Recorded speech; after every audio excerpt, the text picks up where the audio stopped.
Halo teman-teman, Assalamualaikum warahmatullahi wabarakatuh. Berjumpa lagi sama saya. Jadi di video ini kita akan membahas tentang bagian pembuatan pemotongan ekstrud dari yang kita buat. Nah, gimana caranya? Tonton terus video ini.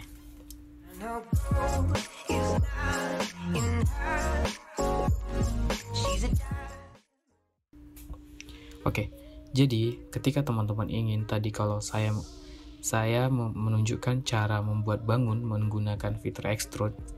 Jadi kali ini kita akan mencoba memotong extrude-nya atau menghilangkan extrude-nya. Nah, apa sih kegunaan dari extrude pemotongan atau extrude cut istilahnya? Nah, jadi ketika teman-teman memiliki sebuah bangunan extrude dan ingin membuat lubang, jadi saya contohkan sini. Nah, di sini tadi saya sudah mengajarkan kepada teman-teman tentang bagian sketch. Kemudian saya membuat sebuah lubang di sini. Dan di sini adalah fitur namanya extrude cut. Jadi banyak kegunaan dari fitur extrude cut ini. Jadi kalau tadi kita membuat sketsa kemudian membuatnya menjadi 3D, kalau ini adalah sebaliknya. Nah, jadi ketika saya membuat cut extrude, jadi dia memotong dari extrude yang telah kita buat. Di sini ada namanya sketch plan. Kita masih menggunakan sketch plan sketsa yang kita buat. Kemudian ada blend, ada stroke all. Sedangkan blend ini maksudnya jaraknya kita tentuin ya. Kalau stroke all itu maksudnya seberapa panjang dari part yang kita buat tadi. Kemudian ada juga namanya stroke all both, maksudnya dia depan dan belakang. Jadi kalau seandainya kita membuat sketsa di bagian tengah-tengah, maka dia akan ke depan dan ke belakang atau atas bawah istilahnya. Kemudian ada juga up to next, jadi sampai extrude berikutnya.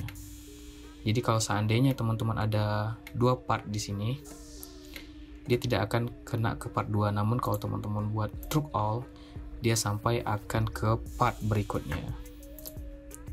Jadi di sini saya menggunakan ada juga up to surface, offset from surface, kemudian up to body, sampai juga dengan mid plane. Nah, di sini kita biasa menggunakan blend. Jadi kalau tadi saya menggunakannya blendnya satu arah aja ya. Karena kalau blendnya juga kita bisa mengaturnya dua arah, jadi mau ke depannya berapa dan belakangnya berapa. Di sini saya coba memotongnya secara keseluruhan, jadi saya menggunakan stroke all saja, dan ketika saya hiaskan, maka ini akan menjadi sebuah lubang.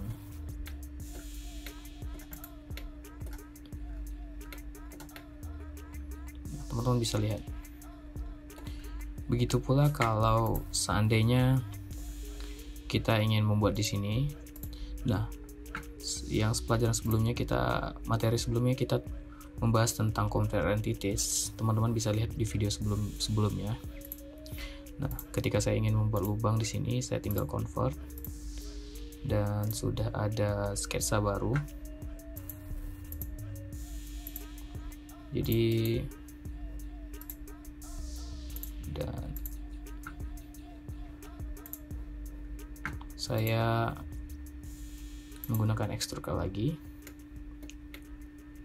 Di sini juga saya bisa mengaktifkan fitur thin. Nah, fitur thin itu sebenarnya fitur yang bisa digunakan kalau seandainya kita hanya ingin mengambil dari ketebalannya. Jadi tidak menyeluruh, namun meninggalkannya setengah. Jadi kita contohkan seperti ini ya.